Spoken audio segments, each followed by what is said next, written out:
Hello dear students, this is your poem 4th, unit 4 poem 4 चिवी। चिवी का मतलब होता है कि रोक टोक करना, बार बार किसी चीज़ के लिए मना करना, बार बार किसी चीज़ के लिए इंटरप्ट करते रहना, रोकना टोकना। तो इस पोएम में हमें पोएट यही बता रहे हैं। देखिए, ग्रोन अप्स से थिंग्स लाइक, जो ग्रोन अप्स होते हैं मतलब जो बड़े होते हैं वो हमेशा क्या कहते हैं, स्पीक अप, ज़ोर से बोलो।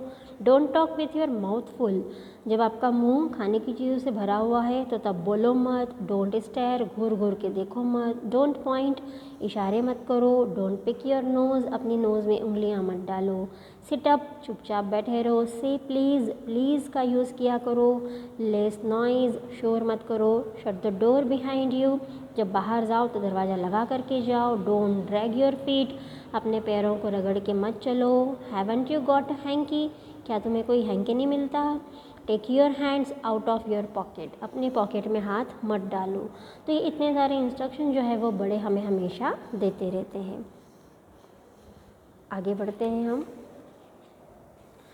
पुल योर सॉक्स अप, अपने सॉक्स को ऊपर खींचो। स्टैंड अप स्ट्रेट, सीधे खड़े रहो। से थैंक यू बोला करो। डोंट इंटरप्ट, जब दो लोग बात करते हैं तो बीच में इंटरप्ट मत किया करो, बीच में बात मत काटा करो। No one thinks you are funny, कोई भी ये नहीं सोचेगा कि तुम फ़नी हो। Take your elbow off the table, अपने एल्बोज़ को, अपनी कोहनियों को टेबल पर रख कर के मत बैठो। तो इतनी सारी चीज़ें जो है वो पोएट ने हमें कही है कि ग्रोन अप जो है वो हमें सिखाते हैं। अब लास्ट की 2 लाइन में पोएट कहें कि can't you make your on mind up about anything.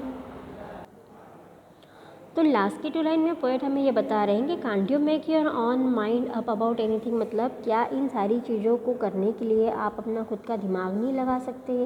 क्या ये सारी चीज़ें जब बड़े आपको बोलेंगे आप तभी करोगे?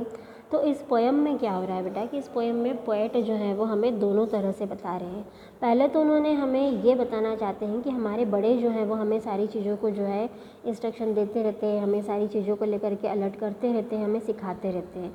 तो इसके पीछे का उनका इंटेंशन क्या है? तो इसके पीछे उनका इंटेंशन ये है एक्चुअली कि हम जो है वो एक अच्छे इंसान बने, हम वेल डिसिप्लिन सीखें, हम एक अच्छा नागरिक बने और अच्छी चीज़ों को हम सीखें। इसके पीछे का उनका इंटेंशन ये होता है।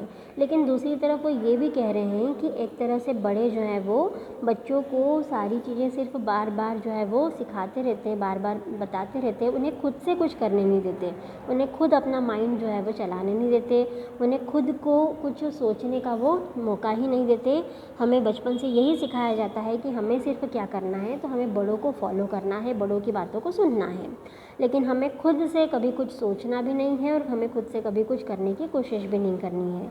तो कहीं ना कहीं लास्ट की 2 लाइन्स में पोएट जो हैं वो थोड़े से नाराज़ भी लग रहे हैं, कहीं थोड़े से गुस्से में भी लग रहे हैं।